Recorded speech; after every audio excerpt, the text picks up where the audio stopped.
limiting your opponent's options. That's what's about in chess. Okay, so you take the center, you control, you have more options, more freedom to initiate attacks until they eventually dropping pieces, lose the files, lose the diagonals, they getting checkmated. They just resign before you actually deliver. So we spoken about forcing moves, the power of the forcing moves. We addressed the threats in the previous video. Today we're going to do the captures, incredibly powerful tactics.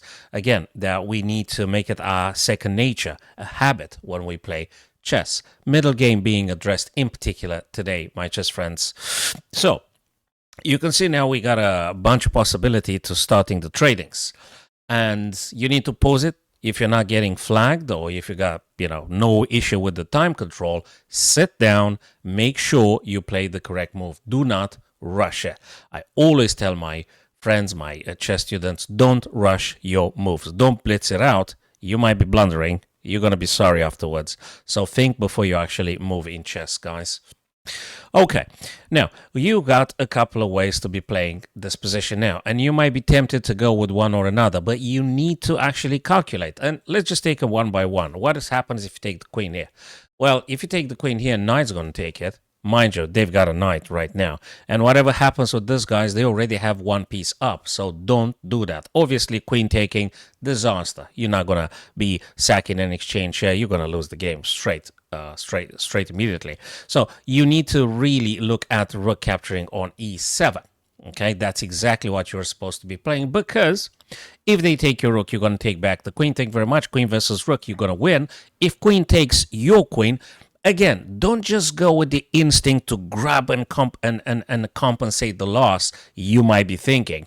Because when you take it back, rook's going to take your rook and you're going to just lose the game. Okay, so before you do that, remember the Zwischenzug, the in-between, the intermezzo. Take first the rook with check, force them. Remember, forcing moves, capture.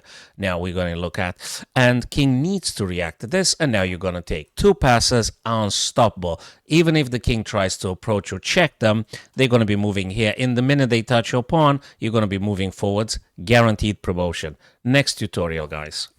Okay, another situation here. There is only one way for you to win material and to capitalize on this one. Again, look at the position, think, and then act upon it. And you may see you've got a very, very good knight here, ready to do some damage to your opponent. First thing first, you need to remove this guy which defends this square, critical square, so you can actually attack two black pieces at once. So you're going to be removing the knight, queen has to take back, and now knight hitting queen and rook simultaneously. They're going to be dropping material. White is winning here. It doesn't matter what they do. A rook's going to disappear, and voila, you're winning. Next position here, guys. Again, one to two white minor pieces and three black minor pieces here. You got to play this one wisely and you are going to win. Now, what can be more forcing than attacking them with a pawn? So do not take the knight with the bishop. Do not take the rook, because if you take the rook here, they're going to be moving the knight to safety and it's just not going to be okay. I mean, you didn't do nothing, okay? So be very careful. Don't take with the bishop. Just don't take with the bishop here. The move you want to do is pawn taking, because it's the most forcing one. The really move that actually forces them to react is this, because now the pawn hits the bishop and the rook still targets the other bishop. When they play again, you play a forcing move, captures. Look at this one now.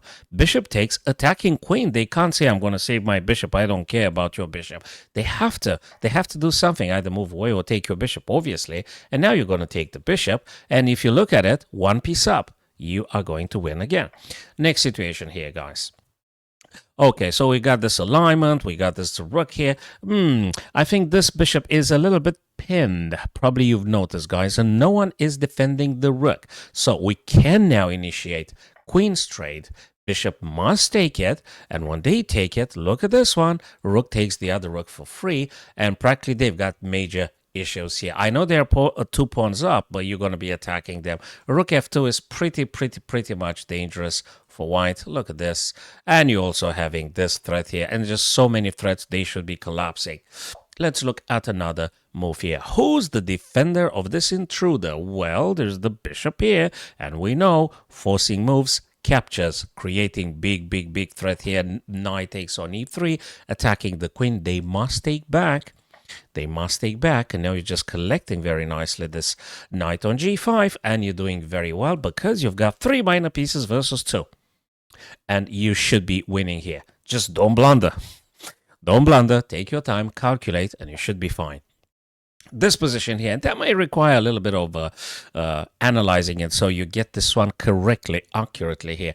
Do not panic. Don't just move. Calculate, make sure you do the right stuff. Don't be afraid here by taking the rook, thinking that the pawn takes and then they promote. You actually have a very incredibly efficient knight, the hero, the savior of the day. After you capture the rook and then take your guy back, obviously you might be panicking, but no need to. You've got a knight, you visualize the knight stopping the promoting square.